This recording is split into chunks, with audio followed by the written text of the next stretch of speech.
Okay, so the first thing that I wanted to show you guys about the Cutterpillar crop is I wanted to sort of think about, okay, this thing looks huge when you get it out of the package. It's got this huge steel arm and such, but I actually decided, okay, so let me see about how much footprint space it would take on my, thanks Kelly, I love you too.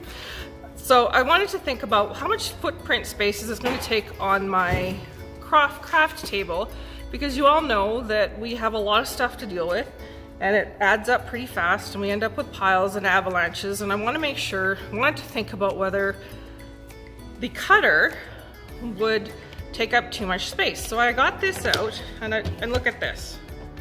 Comparatively to the Fiskars, it is actually going to take up the exact same amount of space on my cutting table. So that for me was one huge benefit for the Cutterpillar crop. I think this one is a little bit more of a robust, strong crop tool. You are not going to break this baby easily. I can hold it up by this handle. It's not like I'm going to do any damage by doing that. It does come in a beautiful box with a handle. So what I did notice that the Cutterpillar people said was, if you happen to want to take it to a crop, to leave it in the box. So I think I'm going to keep the box and use it as my transporting tool.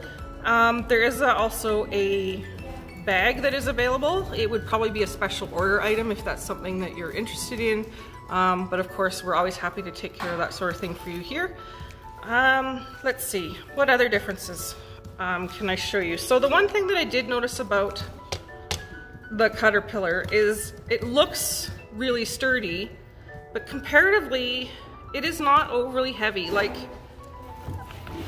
I didn't measure them. I admit that I didn't get my scale out and check it out, but I would say this is not double the weight. So that's a good guess. Oh, maybe we're gonna find out. Glenn's the scientist, we're gonna find out for sure. All right.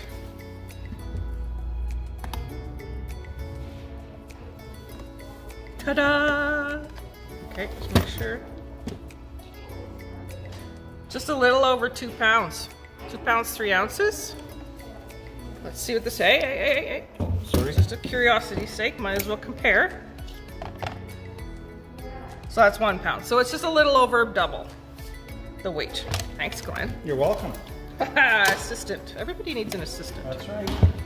All right, so 2 pounds, I think, for looking at this thing, when you actually think of how sturdy it is actually not a significant amount to add to your bag. The other thing I noticed in the box is that there is this a roomy box, so if you wanted to throw a few extra cropping tools in there, I mean, space is probably premium when you're going off to a crop, so you can always toss in a little bag of extra tools, and there's your toolbox for your crop. I'm pretty sure the bag would probably have a similar idea. I don't know for sure. I won't talk about that today. Okay, so let's talk about the features of the crop. So the one thing I did notice, okay, so if you have the Fiskars, this is probably one of the few drawbacks of the Cutterpillar Pro. So with the Fiskars, they have our measuring line to the right of the cutting line and to the left. Whereas the Cutterpillar crop has it only to the left. So, but here's the thing. I think that they make up for that in spades, because look at this. It takes 4 AAA batteries, no, AA, 4 AA batteries, not included. So make sure you have a couple extra in your crop bag when you take off. A light. This backlights your paper when you're cutting so that you can see the edge of this. Actually, this actually feels pretty sharp. I'm not sure that I want to be running my finger along that. I can't say that it would cut me, but you know how paper can cut, so why couldn't this eventually? So anyway, my point is that it will show through the paper, even quite dark papers. When I put it up like this, I can see a line. I'm not sure it's going to show well on camera, but I can see a line where the edge of the cut will go. So I found this particular, I might as well even use this piece. This is a scrap that I have from Vicky Boutin on one of her earlier lines. I think this is Wildflower and Honey, I'm not sure. As you can see, it's been loved already. But if I was wanting to cut the journaling blocks, you know how Simple Stories and well, a lot of our paper lines actually have the great cut-ups that you want to use. So I can actually just take this, run it along. I know exactly where the line is because I can see the steel running, but then I also have this opportunity to double check it in two other ways. First off, just knowing by the base this is about 2 inches, I can run it along the 2-inch line. So I've got the 2-inch score line right here etched. That's the other thing, this is etched. It's not just printed, this will never go away. So that's one huge benefit. So anyway, so I can actually double check that I've got my paper up nicely lined up with the etch here and the etch here. And then I've also got this beautiful line that I can use with the light and the edge. And then you just run this, and it's super simple. I'm barely touching that, and that went through, and I've got a beautiful straight cut.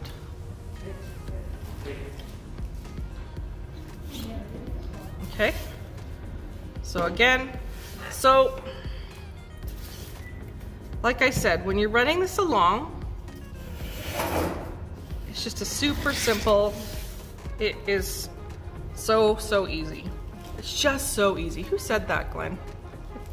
What's that? It's just so easy. He was a home builder guy, wasn't he? Tim the Toolman? Tim the Toolman? No, I think it was like Bob Vila? Bob Vila. There you go. Bob Vila. There you go. I knew you'd know. Why are Bob so crafty?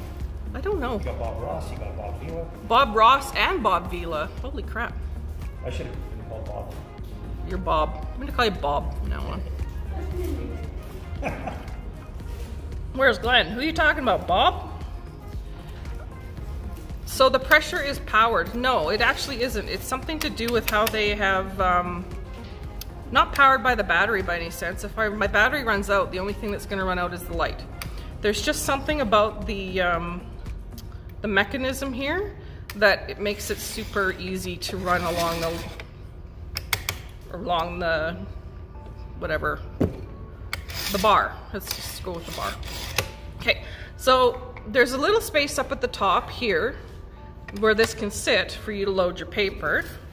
So I'm gonna load my paper and I'm gonna cut. So I'm gonna cut off, so we have to cut off all those fabulous UPC tapes, UPC strips. Sometimes we want to keep them. So I just zip that sucker off. Now, here's the thing. So this is sitting here. If I want to put a 12 by 12 piece in, I won't be able to. I just flip it back here and then I just run it along. But if you're running little pieces, there's nothing saying you can't go back and forth. So here's the other thing I wanted to show you is how finely I can cut this paper. So I'm going to just give myself maybe a 1/16 here. That's how small I can get, and I think I could even get even smaller. And it's straight. So I don't know if you'd ever noticed this with the other cutters. Not to say that the other cutters don't have their place, because I'm going to say something about the different cutters. I don't think there is a perfect cutter. I really don't. I think that this is probably one of the best I've touched. But every cutter seems to have its purpose, so I probably will not, I would never get rid of my Fiskars. I won't get rid of my Tim Holtz guillotine. I think they're valuable pieces of equipment that will be useful in other applications, but generally I think this is going to become my main use cutter. So yeah, beautiful precise cut. The other thing that I did, just for the sake of it, is because I have noticed when I've been doing up kits that I will measure up something and then I'll cut it and then I'll measure it again later and it comes out maybe a 1/16 of an inch off. Like, it's not particularly off, and it certainly doesn't make much difference in the look of the card. But if you're looking for precise measurement, I measured this, I cut a 1-inch strip, it was exactly 1 inch. So it is calibrated. So that's the other thing. The other thing that I noticed about this one is this arm. Of course, you can extend it just the same as you can. So this one has a little tabby, so you lift up and you pull out. Not the way I was just trying to do it. Anyway, and it's already got this ready to go and hold itself up. You don't have to flip anything out, ready to go, super simple. You have over almost 18 inches of space from here to here for cutting. So again, and the other thing I noticed was when I was working yesterday, I put it to the side like this, and I was working on my page here. It just fit nicely here, and then I was able to move over and then come back. So I actually liked that. Okay, so we talk about the precision cutting. So let's just suggest that okay, so these hearts, in theory, are 2 and then 1. So they, how do I describe this? So this would be a row, and then there would be the row beside it. So by rights, I should be able to create, with this light, a nice strip with this one row of the heart centered, and then maybe perhaps half of the hearts from the other side, next row, halfway. So you'll see what I mean when I'm going to do this. Okay, so the other thing too here is once this is up here, I have more than 12 inches. I have actually 13 inches of space. So if you ever end up with something just a little bit too big, you can always trim it down to 12 by 12 as well. So I'm just going to take our UPC strip off of this. No, see, you gotta follow the tool. Use the tool wisely and it will work for you. There we go. See how small that was? I just needed to trim off a smidge of the extra and it came off. The edge isn't torn or frayed. It's beautiful. Okay, so what I want to do is I want to create a strip where this heart is in the center and the hearts on the next row to the left and right of it are halves. So here's what I'm going to do. I'm going to line up using the light down the center of the right hand heart. Nice. Okay, so now I'm just going to flip it over, this back, flip it over, and I'm going to go down the center of the heart that is on to the right. Okay. So essentially, yeah, see that it would have, theoretically, it should have ended up with the heart down the center.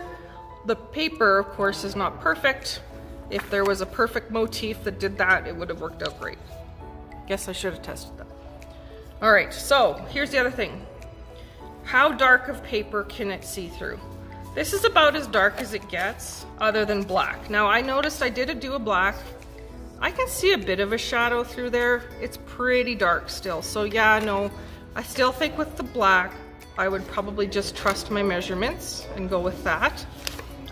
Because of not having the measurements on this side, I might have to get a little mathy, but I tend to just work in 1/4 inches and keep my life really easy.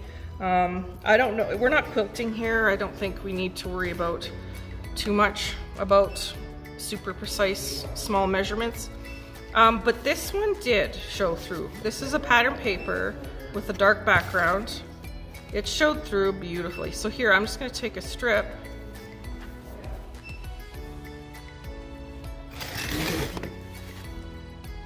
Yeah, nice.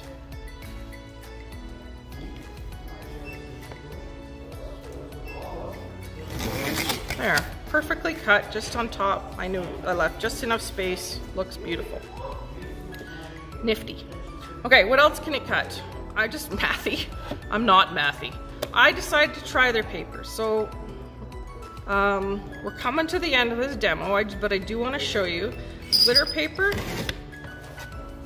Beautiful. So Christmas cards, when you need those little strips of glitter paper and you don't want to waste a ton of it because it's expensive, but you want to add a smidge of bling, awesome. Okay, so you want to take a Tammy album class. This is the chipboard that we sell in the store. I did try graphic 45s. It is too thick. I would definitely use an X-Acto knife for the black graphic 45, but for the chipboard that we have in store for a Tammy class, takes a little bit extra mojo, but I still got a great cut. See? So yeah, so when you actually get into thicker, it's not as, like, remember I showed you at the beginning how super slick and sweet cutting a piece of patterned paper is. You just barely need to touch it, and it goes. Not quite the same with chipboard, but it definitely gets through. Okay. Was there anything else I need to say to you? It is a bit of a higher price point. I will post a link to it after in the comments. It won't dull the blade, question mark. Good question. Okay, so I did read that this is a self-sharpening blade. So it will sharpen itself as it goes back and forth under normal use. I have heard, well, let's be real about this, it's still a tool, tools get worn. Over time you may have to replace it, but you won't be replacing the blades near as much as you would with another trimmer because of the self-sharpening. So Cutterpillar does sell replacement blades. You probably won't need them for months. Now the chipboard should be fine. Perhaps I shouldn't promise that, but I feel confident that it would be that it would work, no problem. Does anybody else have you ordered the trimmer during the Cop and Concrete? See, because it's awesome. So originally they came out with one that was ginormous, and I think they're pretty awesome too. What I liked about this again was the footprint on the table, how much space it's going to take up. I need to have things be tiny and small. Okay, is there any other questions regarding the fabulous Cutterpillar crop? Just while I'm waiting, I just want to remind everybody that tomorrow, Saturday at 11, Julia will be here for her regular Saturday morning Facebook Live Saturday. And there are some great new products that I can't show you that are sitting here tempting me. I wish I could show you. She'll probably even maybe, oh, who knows, maybe she'll do a demo. You can't steal her thunder. I'm not stealing Julia's thunder. I'm just pretending that saying that I want to. I haven't. I won't. No. Won't do it. As tempted as you are. Hey, gotta look after your people, your friends. Okay, that's all I have for today. So like I said, tomorrow, tune in with Julia. She'll be showing you all the great product that I want to show you, and I think you'll really, really love it. Take care, everybody.